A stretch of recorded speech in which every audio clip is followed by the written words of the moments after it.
Well, as always, it's a pleasure to be here.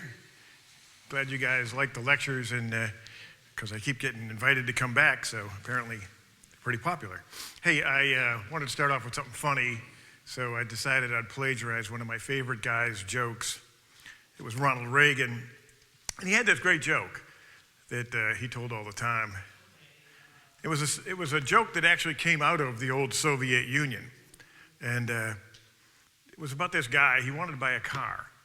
And, you know, Soviet Union, it was tough to get stuff, good manufactured goods. So he goes down, he saves and saves and saves for years, finally gets enough money, and he goes down to the office, the government office, where you could order a car. So he's in there, and he's finally ready, puts down his money, and the sales guy, the sales official says, all right, takes his money, and we'll deliver your automobile in exactly 10 years. So the purchaser looks at him and says, morning or afternoon? And the sales clerk says to him, it's 10 years. What difference has it got to make? He says, well, the plumber's coming in the morning. Reagan told it better, though.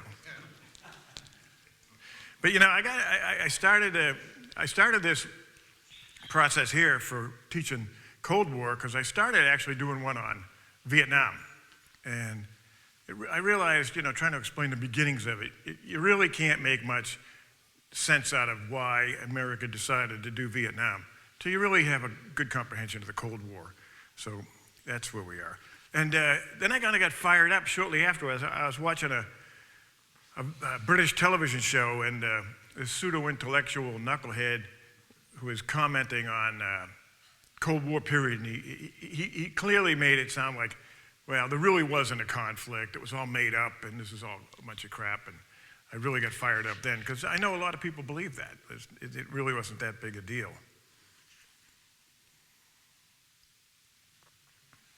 So, objectives for today. Let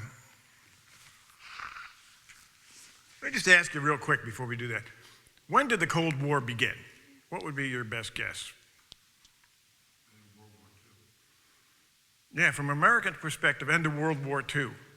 But I'm going to show you some facts that are going to convince you, I hope, that it actually, with the inception of the Soviet Union, the Cold War began. Because it's part of the whole Bolshevik communist credo that perpetual conflict with capitalism. So anyway, the objectives, we're going to discuss the historic Russian foreign policy and how Marxist ideology radicalized that. Then talk about the strategic situation at the end of World War II. Introduce a guy named George Kennan. Anybody ever hear of George Kennan? Very interesting character and very important in American foreign policy. Probably the most important player in this whole policy that emerges, that gets the United States in the Cold War. And quickly discuss the American financial aid and why that was so critical and the need for international alliances. Because Americans, even though, despite World War I and II, Americans were still tended towards isolationism. And foreign alliances were not of great interest to the American public. So, historical Russian security theories. You know, everybody knows even old Russia is enormous. It's got borders with everybody. And historically, going way, way back, there's not a lot known about Slavic tribal history or anything, but clearly it was, they were in conflict all the time. Once they consolidated the Russian nation, I mean, they were invaded by everybody at one time or another, from Mongols to Ottomans to the French. Forever, they were always threatened, and they had this, it led to this historic paranoia about invasions, particularly from the West. They've always felt, I think, inferior to the West and paranoid about the West taking them over, because let's face it, it's a resource-rich area, and in their view would be of interest for people to come try and take some of their land. So they had a lot of enemies, marauders, invaders, and so you'd normally consider the West the most threatened part, but They were threatened from all over. And so, as a result, they always insisted that the neighboring nations that bordered them were in their camp, that were close allies or people that they could dominate, and those would be kind of like their buffer states. And that's what led to their historic expansionist type of policy or aggressive policy towards their neighbors. And they would probably argue that today as they're getting ready to roll into Ukraine. I think there's a two-part deal. They like to have insulation from people that they're scared of, but the Ukraine happens to be in the top 5 of so many different strategic resources in the world that it's a pretty lucrative target because they got so much of value in that nation. Tsarist leaders, though, the Tsar and his leaders, like most of the contemporaries in Europe, they didn't see conflict as being, they just saw conflict as part of the international system. But especially, they advanced their interests along the military border. But that's going to change when the Tsar is overthrown and the Soviet Union comes into being. A little bit about communist ideology, because this is kind of old stuff. We remember maybe some of it from when we were young guys, but a little bit of a refresher. But the communists absolutely, in their heart of hearts and brain of brains, believed that people are going to be motivated to follow their class interests. The workers are going to follow this communist movement. It's going to be spontaneous and passionate, and they really felt like if we could just assert ourselves in some areas, that we can pull this off. And of course, the workers are going to overthrow the capitalists and destroy capitalism forever. So they also believed in their brain of brain and hearts of hearts, and they sincerely believe this, is before that ever gets that far, the capitalists are going to attack us to destroy us. So, that lays everything out as far as if you're a Soviet leader, this conflict with the West or with capitalism is an existential conflict. In other words, this is life or death. We're either going to destroy them or they're going to destroy us. That's why there's nothing false about this conflict whatsoever. That's from their perspective. A Westerner's perspective, especially back in the 20s, 30s, even into the 40s, was like, oh, the Communist Party, I guess they're just equivalent of the Democratic Party or the Republican Party. They vote for them and that's who won. That's not the case at all. So, overlay their traditional security concerns with this new Soviet ideology, and they become very expansionist, very aggressive. They also believe that these capitalist governments, since the most important people on earth and the salt of the earth and the mass of people on earth are workers, that capitalist-style governments that don't represent the workers' true needs and put them first and foremost are illegitimate. So they intellectually rationalize, hey, since these governments don't really represent the people, then it's completely ethical to do whatever we feel like is necessary to overthrow them.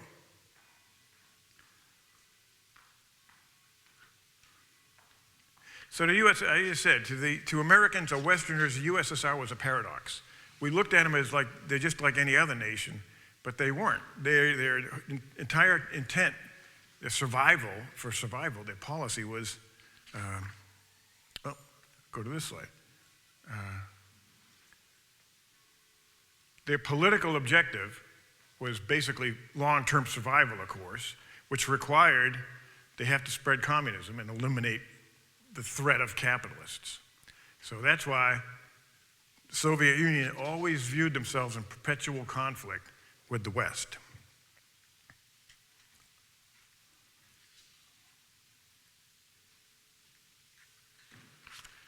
I know it's a kind of an eye chart, but this is really an important slide because as I asked you, when did the Cold War begin? Well, for us, when we finally started paying attention, for the most part, the 20s and 30s, the West lived in blissful ignorance of what these people were all about. Only by the end of the war, when Stalin was really getting aggressive, did we finally wake up. But as I would argue, the Cold War began when the Soviet Union began. Because within a year, 1919, of the Bolsheviks taking over, Lenin is already trying to export revolution and encouraging the Communist Party to overthrow the German government. One of the interesting things I picked up in my notes when I was putting this lecture together, it's funny, the communist movement in Europe always never figured Russia would be the place to start it. Because it's a party for the working man, for the working class. Russia was anything but. It had a very small working class, because if you know anything about Russian history, they only liberated the serfs in like the 1860s. And the effects of serfdom, which was basically slavery or incredibly organized tenant farming, it's the closest thing to slavery that existed. And that only was gotten rid of in the 1860s and 70s. So you're talking like a generation and maybe a generation and a half since they were all slaves. But it was an agricultural, not a big working class, not perfect for the communist movement. What they really wanted was a really industrialized nation where, the mass of the population were workers. And that country that they had their eyes on was Germany. Because Germany, and as a matter of fact, when the revolution broke out and was taking hold in Russia, now to be the Soviet Union, Lenin was actually in Germany trying to organize the communists there for their revolution.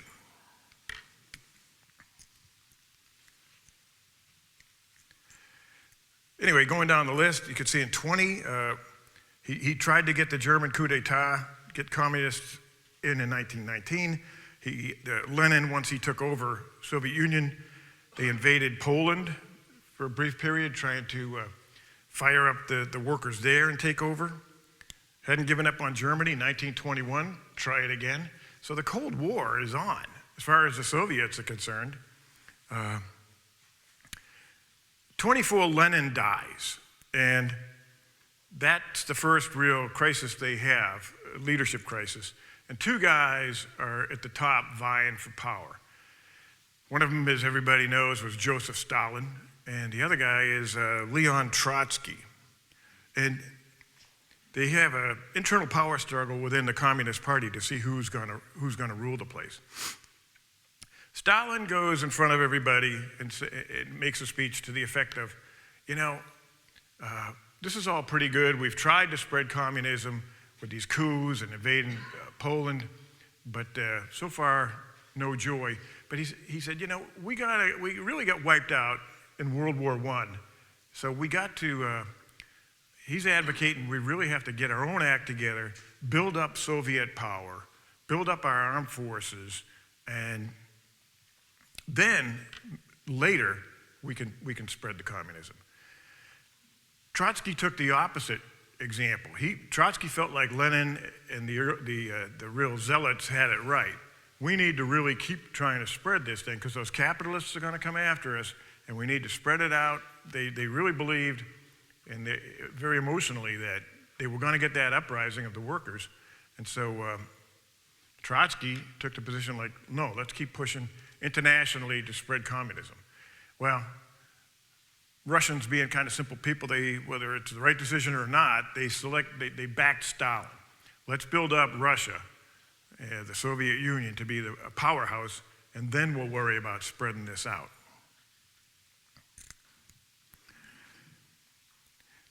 (1932). Now this is it's kind of a boring sounding thing. Stalin authorizes communist parties in Europe to join left-center popular fronts. There were popular fronts in all the countries in Europe, mostly made up of socialists, but they were like socialist Democrats. To communists, they were their first number one arch enemy. They hated those guys because those guys were potential communists, but they were being, it wasn't such an aggressive, all-in movement as communism was. But the leaders of the communist parties felt like, they are taking away people from our movement. So the first thing that they wanted to do when they set up the communist parties in those places is eliminate them. But by 1932, it was pretty clear, the people are just not quite into this enough to jump on board with the communism. So Stalin, he's a real trickster, and he figures out, all right, let's allow ourselves, our communist parties, to join with these left-center popular fronts in all these different countries. Because Stalin, being ruthless as he is, and the original Popular Front socialists didn't really understand this, but Stalin just knew if we really get into the crap and our popular fronts are in a fight or there's an opportunity to take power, we're just going to eliminate the Social Democrats. And by eliminate, it's not like vote them out. It's just going to kill them or eliminate them, whatever it takes. So that was a huge move because some of these popular fronts are getting pretty big in places like France and Spain and Italy. To many people, they really would argue that the Cold War began next, in 1936. Because one of these popular fronts in Spain actually won the national election and started to get into power. And as soon as that happened, the communists start making a move to completely dominate the Popular Front and take over Spain. As we know, they were opposed by Spanish nationalists led by Franco, and the fight on. The Civil War in Spain results, and all kinds of assets by lots of different people get thrown into it. Soviets threw a lot of support to this new government, this Popular Front government. And just like you would expect, what do you think Stalin did to the democratic socialists in the popular movement? They didn't last long. Now, the Spanish Civil War, Franco and his nationalists, who were mostly military officers, of course, who were loyal to the old national government type of ways, they won. And so it's a setback of sorts to Stalin and the Soviets. But Stalin viewed it more as like, okay, that was kind of a test case. And his lesson learned that he took away is that these small, limited wars, like the Spanish Civil War or something, are not going to be enough to disrupt life as we know it so that the communists can sweep into power. What you really need is a huge general war where there's all kinds of destruction and desolation and casualties and so forth. That being the case, if we, the Soviet Union, can survive that in good shape, then at the end of it, we can just come in and clean up. And those governments will be so damaged, their economies will be so damaged that we can come in and take over. So that leads to probably one of the most monumental decisions he made when he signed the Ribbentrop-Molotov non-aggression pact with Germany. I'm sure a lot of you guys have heard of it. Anybody know what exactly it said that they were going to do or not do? Right. The Germans and the Soviets agreed to not attack each other, whatever the circumstances. Well, to Germany, who was dying to fight somebody in 1939, and specifically the French, but the British as well, but they really wanted to go west and knock off the French. Of course, there's historic hatred, especially since the First World War and the Versailles Treaty. So essentially, Stalin knew he was doing this. By the Soviets signing the non-aggression pact, he's basically patting Hitler on the back, even though they supposedly hated each other. But he's patting Hitler on the back and says, go ahead.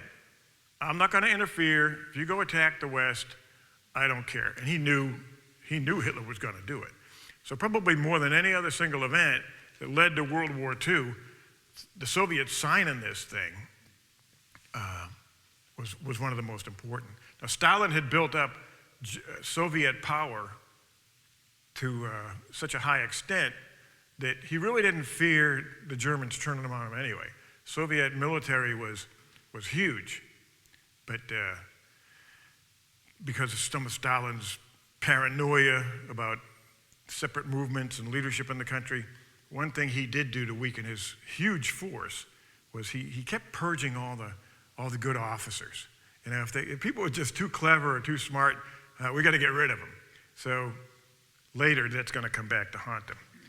So they signed the Ribbentrop-Molotov Pact, and on 1 September, Germany invades Poland, and I left out, this pact also divides Poland. The Germans can go into the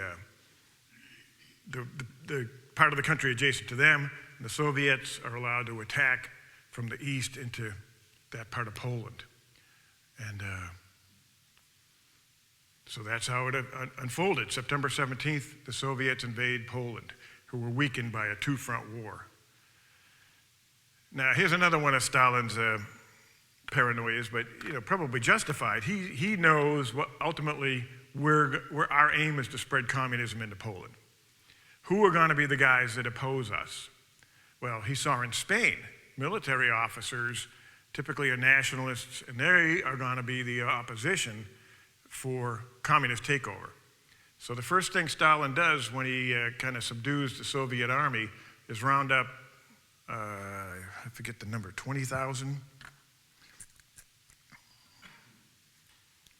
22,000 officers of the Polish army Stalin has rounded up, takes them out into the Katyn forest, and kills them all, throws them in a mass grave. And so that's Stalin being proactive. So later, when we're trying to organize our communist movement, I don't have to worry about these guys interfering.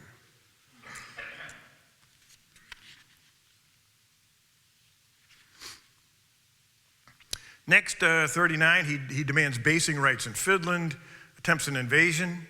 The Finns refuse, and that doesn't go real well for the Soviets in Finland. 1940, he's putting so much pressure on the Baltic states, which is like Lithuania, Estonia, and I can't think of the other one. But they actually submit and apply to become part of the USSR. Now the war is on. 41, of course, the Germans invade the Soviet Union, and Stalin and his guys are pretty much caught unawares. I think the real problem they had was the lack of leadership in the military. Like I said, he purged all the talented officers out, including general officers. And so the German invasion goes pretty well for quite a while. And if you notice, and if you ever read the history of this, Stalin kind of resurrects and says, okay, you guys are all reformed now, and brings back a lot of those military leaders that he had purged and puts them back in charge. And the next thing you know, they make their famous stands around Stalingrad and Moscow and St. Petersburg, and eventually, of course, win and push the Germans back. But again, Stalin's concerned about the Polish home army. The home army was like the remnants of the Polish army that survived and kind of hid out in Poland during the German occupation. And Stalin's worried, like, hey, these guys are going to be a pain in the neck as we try and communize this nation in the coming years. So I'm going to get these guys. Like I said, he's a real trickster. You got to give him a lot of credit. But he engineers this uprising by the Polish home army against the Germans. As the Germans are withdrawing through Poland, he's encouraging them to rise up and attack the Germans. And he says, we'll come in and link up with you. Don't worry about it. We'll be there. And then as soon as they do, he holds up the Soviet offensive and allows the Germans to slaughter all the Polish home army.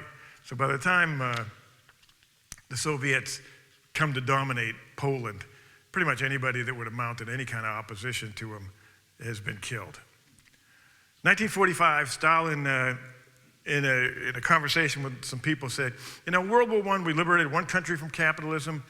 World War II, we've liberated more. And World War III, we might well destroy capitalism altogether.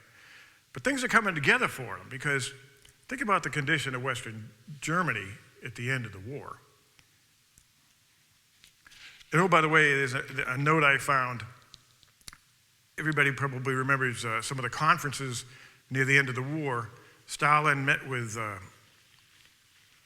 think it was Tehran, I think it was still Roosevelt. But Stalin mentions, and Churchill was there, of course, Stalin mentions, hey, when we take over, we really plan on killing about 50,000 German officers. Because once again, they fear that the national sentiments and leadership ability of military officers. So Stalin was already planning to do what it took to slaughter anybody that was going to get in his way.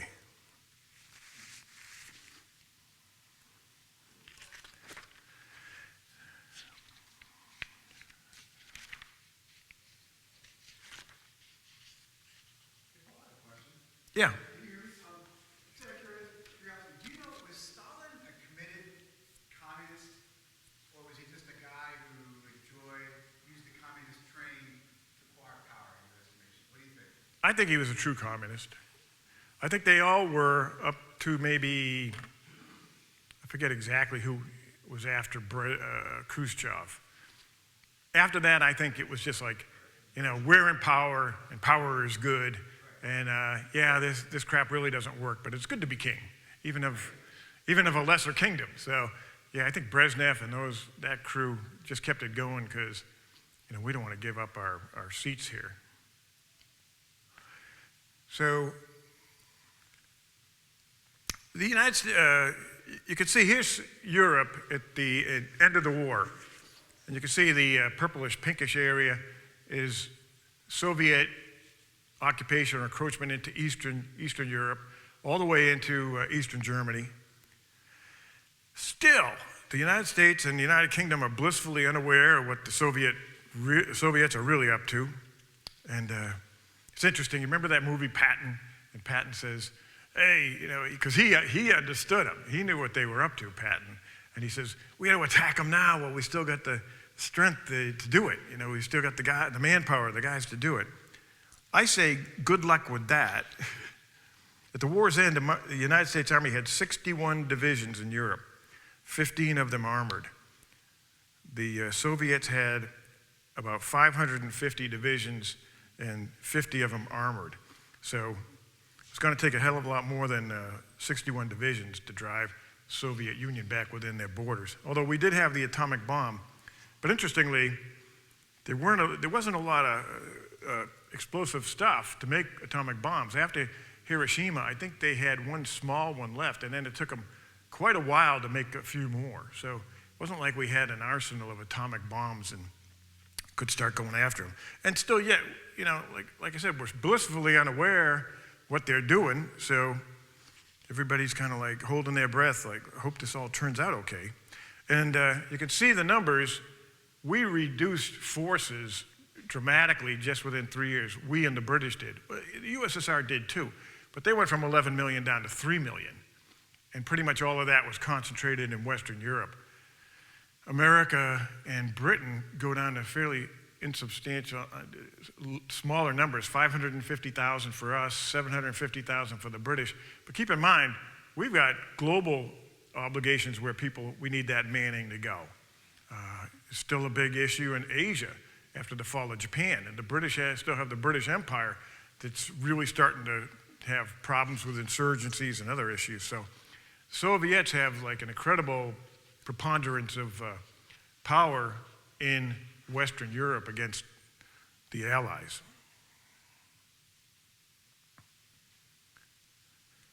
And it's becoming apparent, but slowly it's becoming apparent that the wartime alliance was really an alliance of convenience for the Soviet Union because of their mutual enemy, Nazi Germany. It's interesting too. Why did they hate each other so much? Because they were both left-wing. I love that argument too. Nazism was a left-wing liberal ideology with some racism thrown in. But why did they hate each other so much? Because you think, well, they're all socialists. But again, to communists, any socialist that wasn't a communist, you're just taken away from our movement. So you're a danger to us because, it seems more appealing than just harsh, strict communism. And so that was really the crux of their hatred for each other. Now the USSR is going to resume its rivalry. This is some Soviet propaganda stuff. Bad Americans with our goods we're trying to sell them. But the rivalry really is starting to come out more into the open.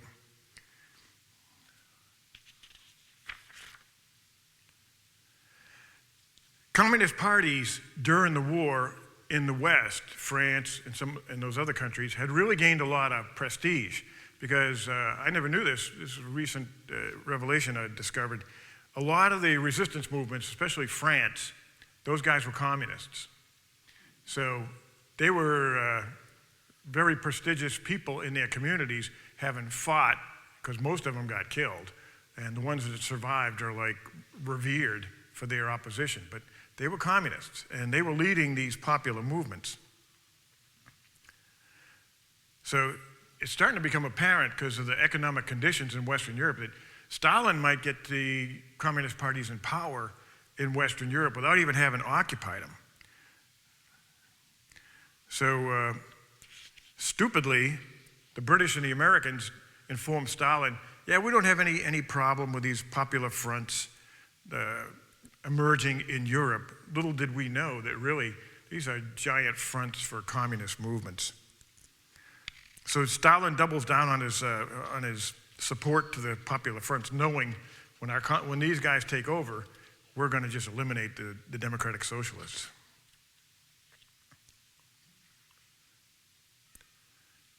But Germany remains the key industrial power. Even after the war's devastation, Germany is still able to produce a lot of stuff. It's the key industrial power in Europe. And believe it or not, despite all the strategic bombing that took place during the war, you'd never guess this, but anybody have any idea what was the greatest year of war production for Germany during the war years? Yeah, well, it would have been, but it was shortened. But 1944 is their biggest war production because they all went underground and they figured it out. But Germany is still the communists' #1 big target. Soviets, again, they theorized that if they could bring the Germans into the communist state, the rest of the industrialized world is just going to crumble and fall. So they're getting more and more, but that feeds into their paranoia because they know we're getting close and the capitalists are going to react to this. Once it's apparent what we're doing, they're coming after us. But Stalin did everything he could to maintain Germany's state of collapse till that communist takeover began. Again, American perception's pretty backwards, but we didn't think in August 1945 there's any remaining enemies.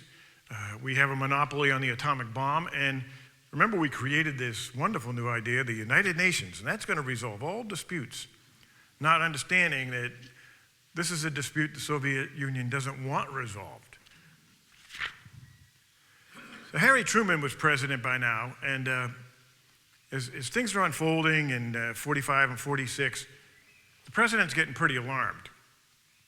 And so he calls up his new buddy, Winston Churchill, and asks him to come and issue an alert or a warning to Americans, because he was so prestigious, even in America, that Truman figured they're going to listen to him more than they listen to me or any of our other politicians in America. So he invites him to Independence, Missouri, Truman's hometown. He gives a speech about where he details the threat posed by Soviet expansion and proclaims the famous Iron Curtain speech has descended across the continent. The funny thing was, so many people always thought this is a defensive structure, the Iron Curtain. Completely on the contrary, it wasn't to keep people out, invading forces out. It was to keep those people in, keep these people within the communist bloc. But despite even that Churchill's rousing speech, Americans are still, they're war weary for one thing. And there's always still that historic American isolationism that's going to kick in, like, okay, well, we solved World War II, and now there's more problems over there. When's the end of this? Let's not do that again. But despite all that, Americans, they're doing their thing. It looks like it's a precursor to the baby boom going on right there. So Stalin's taking advantage of that blissful ignorance, He knows that the U.S. militarily can't stop him because our army's unprepared. The Navy had been reduced in size so that it really couldn't project power like it could before and after the war. And above all, the popular support in the Allied countries, I mean, they were wasted. They were burnt out. They were broke, and it was just tough times during the late 40s. So it was not this popular support to do it. Stalin gets the communist movement on a roll. He creates a communist puppet regime in North Korea and eventually gives them material support for an invasion of the South.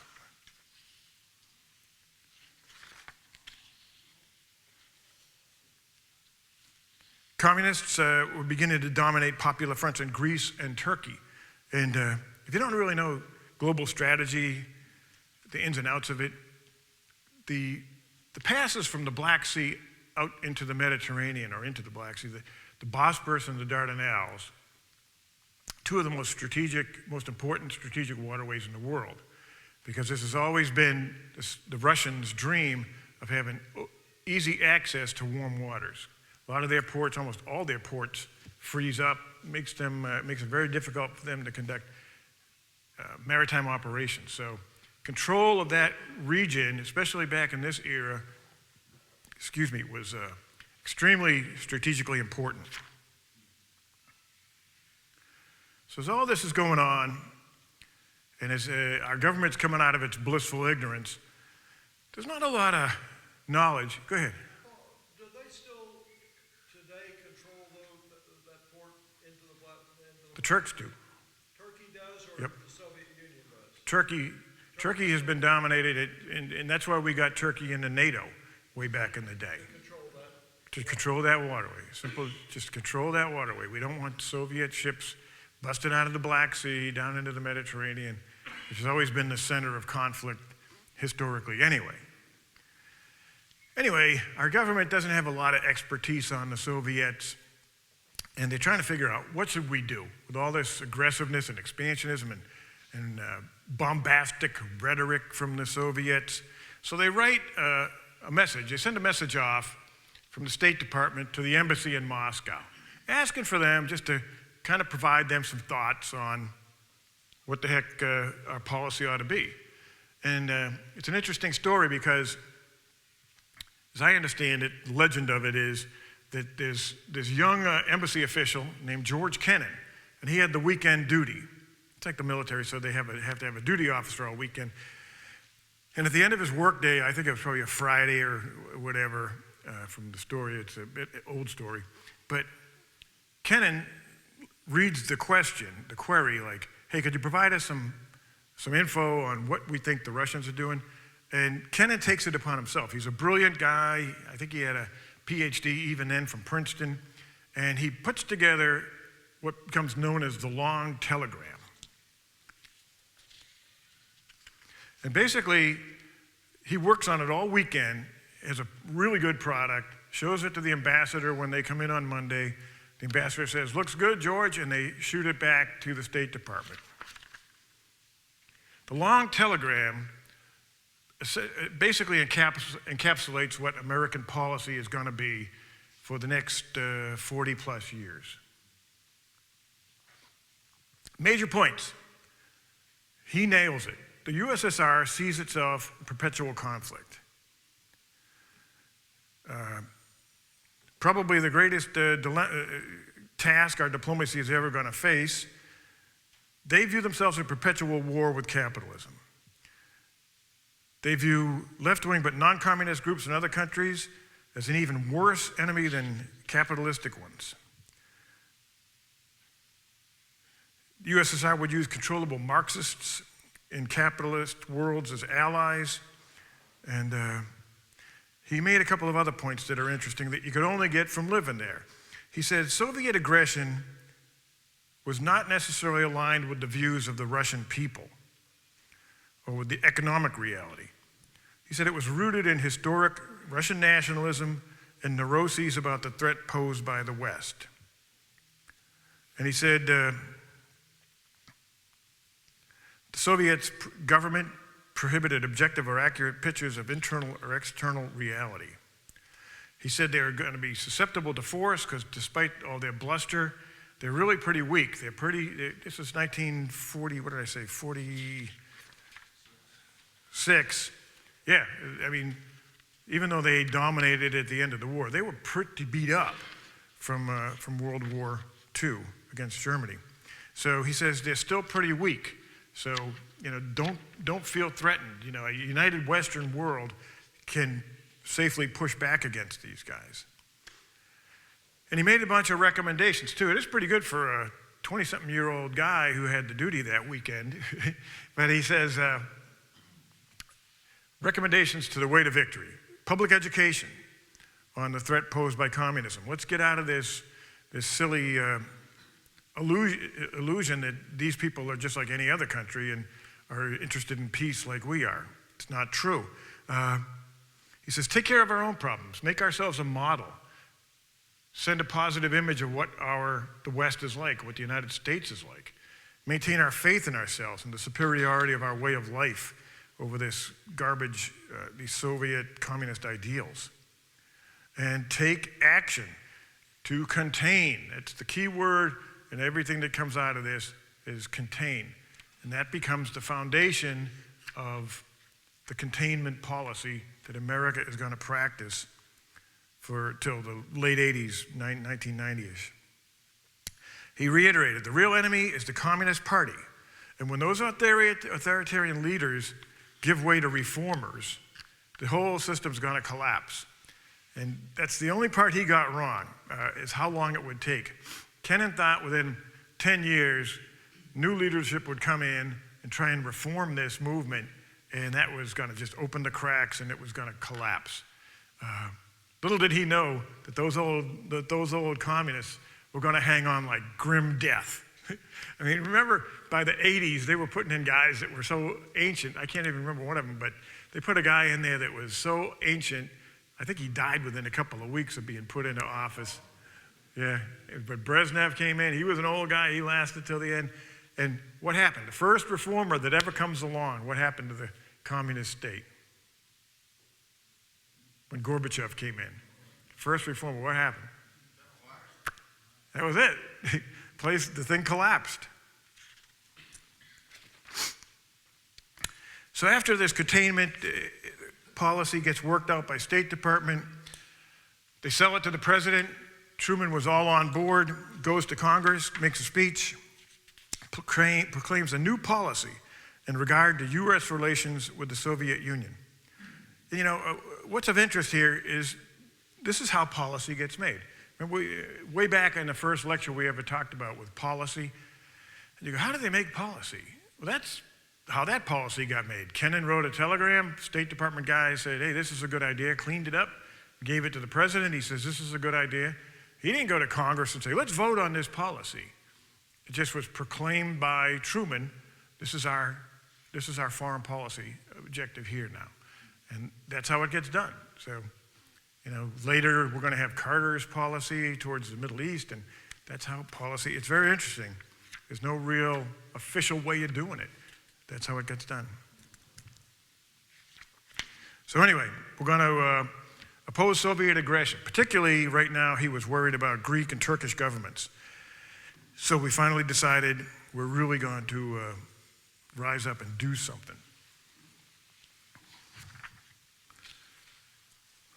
Truman Doctrine just has a dramatic effect on really international relations everywhere.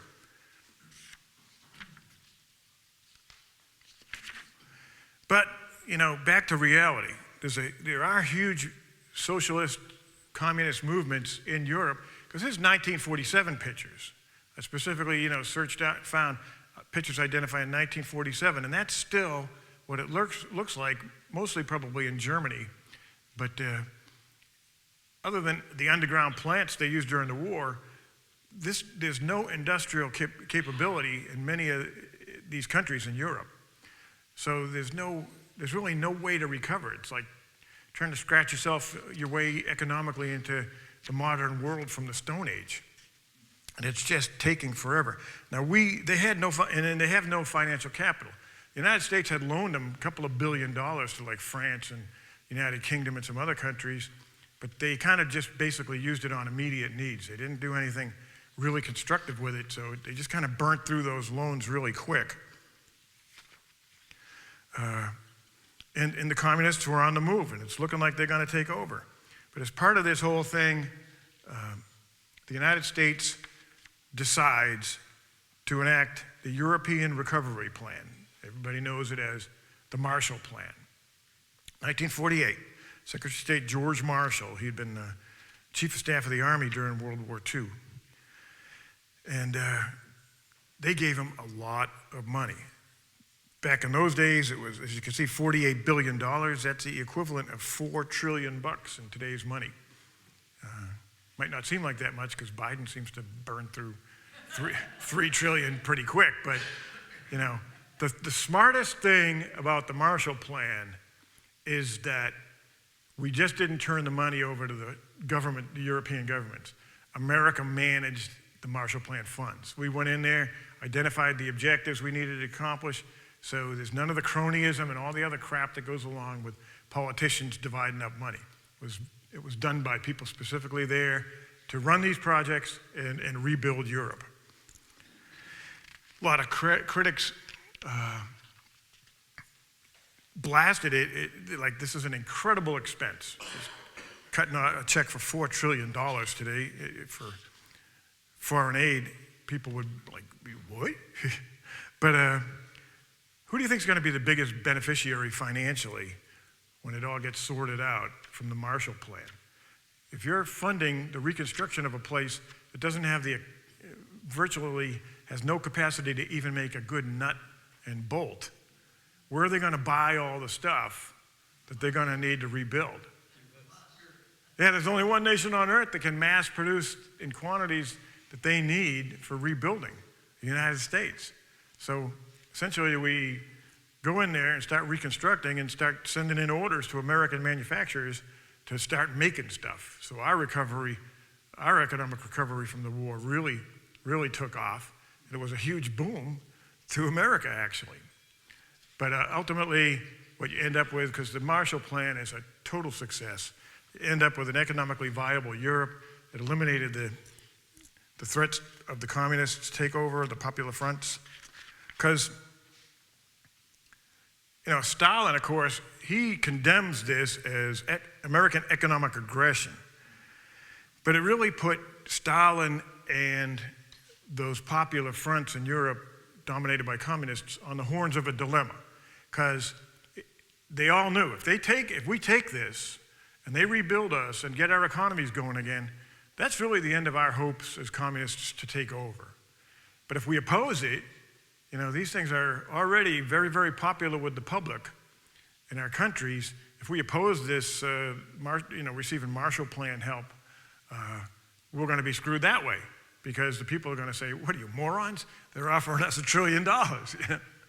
So it really put those guys on the horns of dilemma, and they really didn't ever have that kind of strength or potential for domination ever again.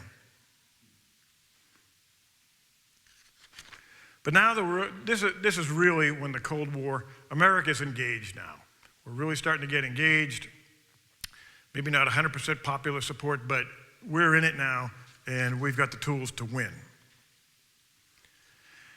Now, everybody knows this is a picture of Germany and the colored areas.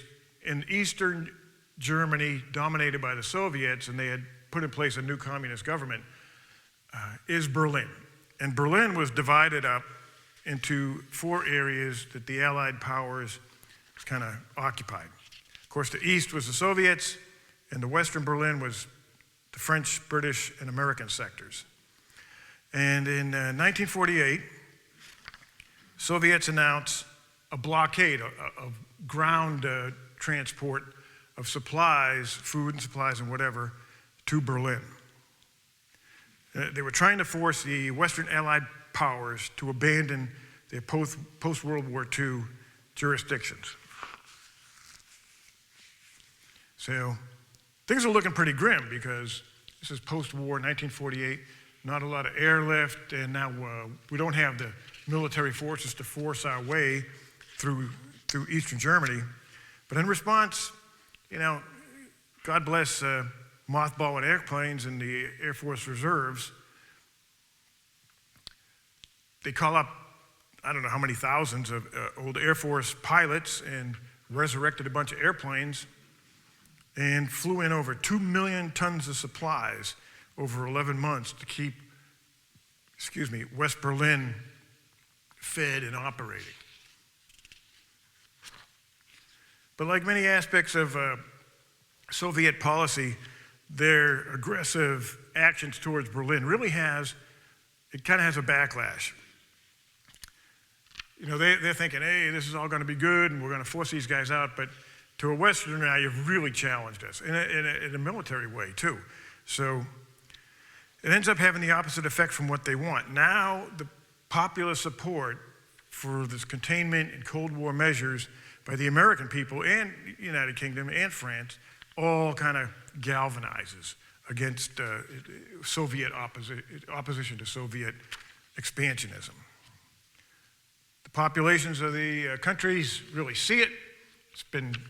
It's naked aggression. And so people are pretty alarmed.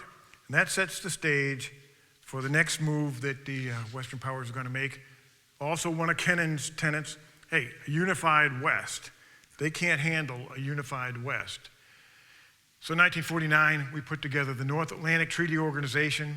Of course, it started out with us in Canada and the Western European countries, and it's expanded fairly significantly since back in the day.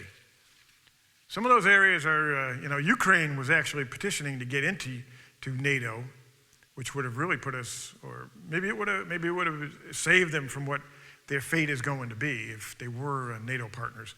But they hadn't qualified at the point, and I think they really didn't want to offend the Russians so much in the last 15 years or so to include Ukraine in. But there are other areas that the Russians covet, like the Baltic states, like Estonia, Latvia, Lithuania.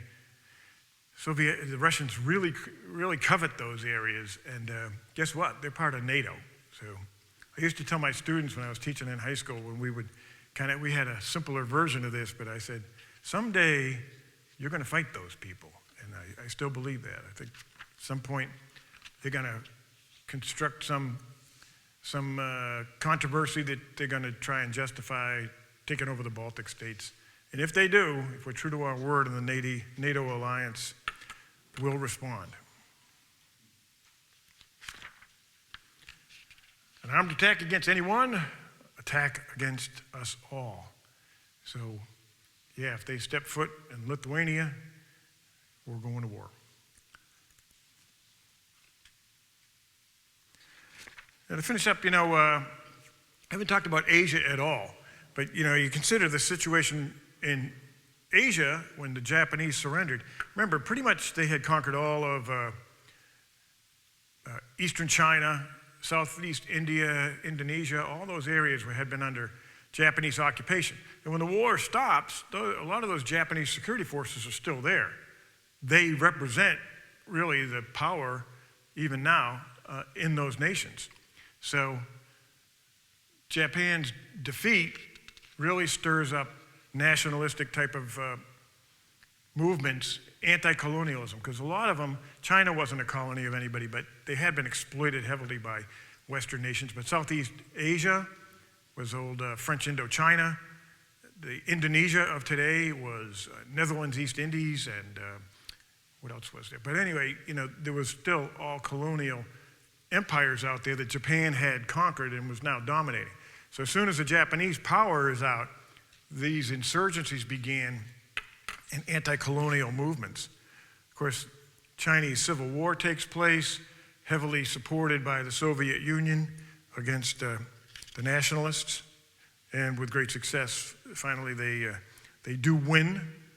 That was one of the black marks of the Truman administration, that they lost China, because even back, historically, China has always been America's favorite trading partner, and it's only been a hiccup since this period that China has not been, up until they opened up for trade again in the 90s.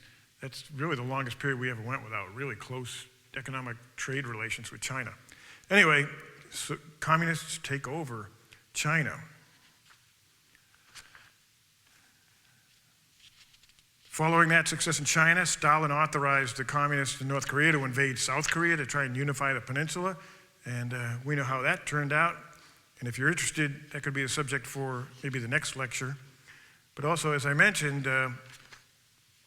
vacuum left by Japanese withdrawal from the European colonies led to insurgencies in Burma, French Indochina, and Dutch East Indies. So, and they were successful. But think about it, how strong and how powerful are those nations going to be when they've just been taken over by insurgency movements after kicking out a colonial power? You think they're going to have big defenses ready to defend themselves? No, probably not. Probably, in fact, they're really weak, and this is like a tailor-made opportunity for the Soviets. And as you can see, tailor-made to accommodate Soviet policy. North and South Koreans at war. You got a French headline, Dien bien fou est tombé. I don't think you need to speak French to figure out what that's saying, but the French lose Vietnam. And the bottom right, Dutch rule ends in the Netherlands East Indies, birth of a new nation, Indonesia. And all those weak nations immediately go to the top of the list for the communists to say, all right, we can infiltrate these places with popular fronts, and we're just going to keep spreading. Okay, maybe we're at a stalemate in the West, but there's a lot of resources and wealth in the East. So that's the direction we should be looking. So, with that, does anybody have any questions? Yes. Oh, wait. I'd be interested in your thoughts on the current situation in Ukraine. It seems to me that Putin is never going to pick up his stance and go home. He's got to win something. He's got to save face. And the last thing he wants to do is let Biden win something. Well, of course. I think a lot of that is historical Russian paranoia, because there's been attempts and interest in bringing Ukraine into NATO. And you have to understand their paranoia is real. They don't view NATO as a defensive treaty. They view NATO as the enemy that's potentially going to invade them.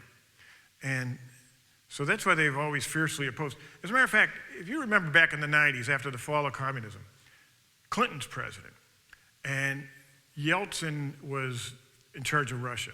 And Yeltsin, the place was broke and on its ass. And Yeltsin was doing anything he could to try and, because I think Yeltsin had a very Western type of view. He was kind of sophisticated, and he wanted to bring new Russia up to the same standard. So he was making lots of deals and doing a lot of friendly things with the West.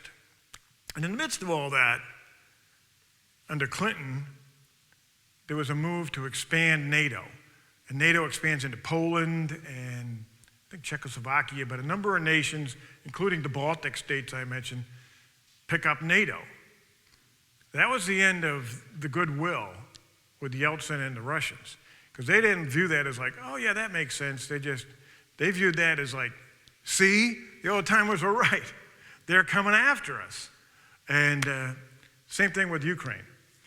I think they view that like, that's really on our southern border. There's no big geographic impediments to rolling across the prairie and coming after us. But also, I caught one of these things on Facebook or something, a guy I know, it's pretty savvy in this stuff, and he listed all the resources in the Ukraine, strategic resources, the most important resources in the world. Ukraine is either number one or at least in the top 5 of practically every important natural resource and agriculturally in the world. I mean, the place is like, it's incredibly wealthy and all that stuff. So that's probably the ultimate reason they want it, but they also don't want Western powers on their border. It scares the bejesus out of them. So what's he going to do?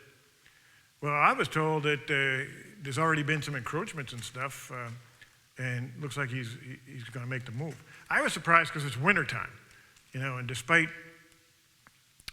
modern roads and so forth, it's not that great well-developed of an area, so you're still going to have to go probably off-road for a lot of stuff, and snow and mud and all that stuff. It's going to be an ugly operation. So I thought he was probably going to, I don't know why he's doing it this time of year to begin with, but I think he's probably, I agree with you, he's not going to get shown up by a feeble old guy like Biden.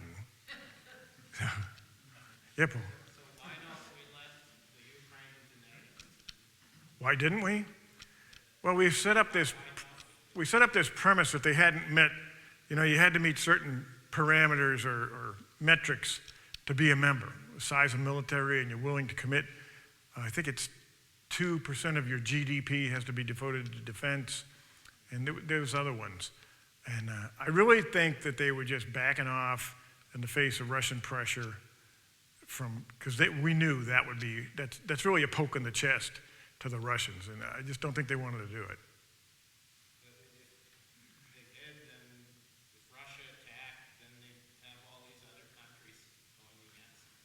So Yeah, I agree with you. that's an incentive for them. Yeah, I agree, but You don't bother us, we won't bother you. Most of the Is members Georgia- don't meet. wait. 2%. Let Phil ask a question. Go ahead. Is Georgia part of NATO or not? No. What about, do you think we should have done more in terms of the Crimea situation back in 2014? Well, it's like I always go back to the slide with Karl von Clausewitz. War is an extension of policy. What's American policy in that part of the world? Is there a vital national interest that we care about the Crimea? Is there some resource or something we got to have that we're willing to go to war over? And even though it is a strategically rich area, pretty much we probably don't need it that much. And so if you're following strictly by Clausewitz's definition, we don't have a vital national interest there for us to develop policy that we would fight over it. So despite we all think it sucks and it's barbaric and we hate it, it probably doesn't make a lot of sense for the United States to do anything about them invading Ukraine other than if you want to put sanctions on them, that's fine. Make them pay. But you know what's going to happen with sanctions 2 or 3 years from now. It's all going to be forgotten, like everything's okay. Nobody really gives a crap. We don't know many Ukrainians anyway. We don't hang out with them, so. And that'll be the end of the Ukraine. Hunter Biden does. Yeah, Hunter Biden does. You were making a point? You mentioned the 2% for defense, and very few of the NATO countries, something like 3 out of 23 actually pay up to 2%.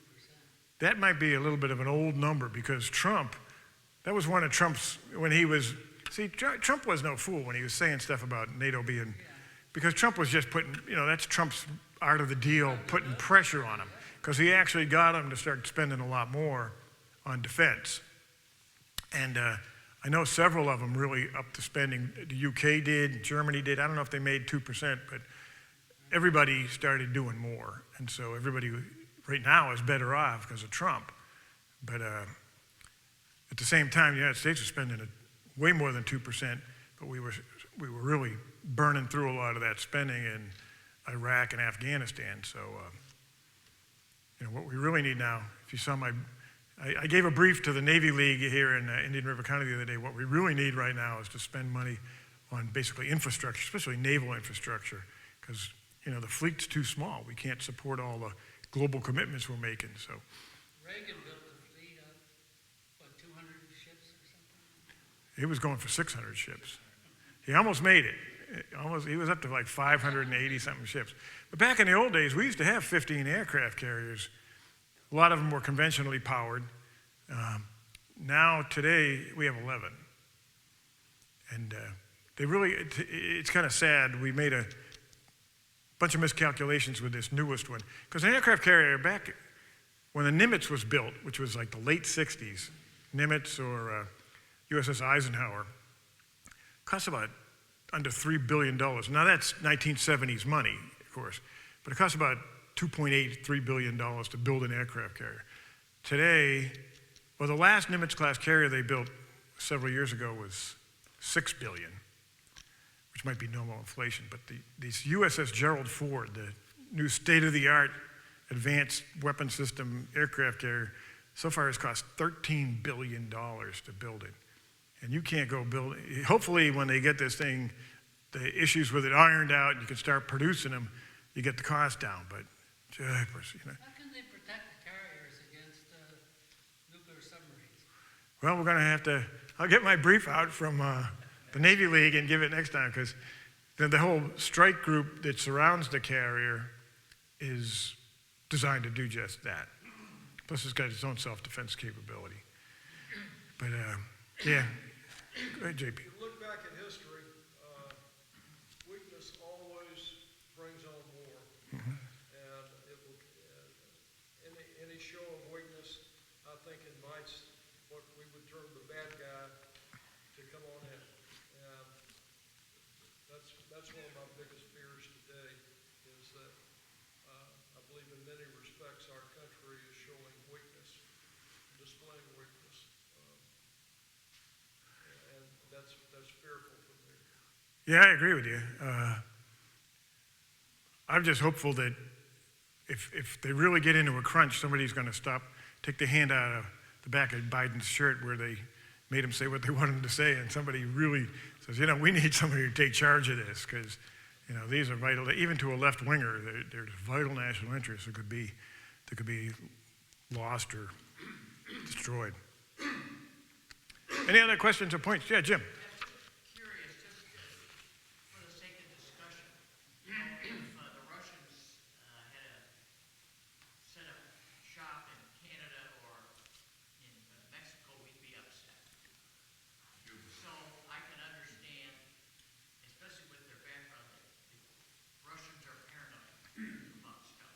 Let's say, I'm not supporting this, but let's say the weak president of the United States, I won't mention any names, says to Putin that you can have the Ukraine, but that's all. I mean, which is, of course, total BS. No, I don't think it is at all. I think that's pretty much what they're doing. What bad thing for us could happen? I guess that's what I don't want to see American soldiers and sailors get killed over this. Right. Well, like I said, there's an enormous amount of strategic resources, some of which we probably need, but the Russians want to take it over so they can sell it, and they can reap the benefits of it. So you're probably still going to get the stuff. Like I said, they're going to put sanctions on them. But eventually, the Russians have so much stuff, and it's particularly oil, that eventually, especially the Europeans, are going to go, maybe we need to, gas is getting expensive, and Biden has our own anti-energy policies here that have reduced our production, but eventually the Europeans are going to go, they ain't so bad, and it's not so bad. They didn't kill 1 million people like we all feared. They only killed 150,000, and it's going to go back to normal. So eventually, everything's going to be out there, and you're going to be able to get the resources you want from that area. So yeah, it's just an atrocious evil, and if we made foreign policy off of morality and ethics, we'd probably be going to war right now. But we don't. We make it off of vital national interests. What's it going to cost us? What do we gain or not gain from this? So. Bring it to your point, though, that shows how unified NATO actually is, and that's worrisome right now. Yeah. Yeah, but the thing is, a lot of those countries have low spending, but the key ones don't. France is a pretty robust Department of Defense, and so does the UK. Germany's kind of the key guys, and They need the oil. yeah, that's why they're a weak link, because they're very, very heavily dependent on Russian and Ukrainian oil and gas. But I think what chaos Putin could make, he cuts down the pipeline, and the Germans all freeze, and they're not going to be very happy with that. no, absolutely not. But since the last time he threatened to do that, we've built up a lot of different ways of getting gas.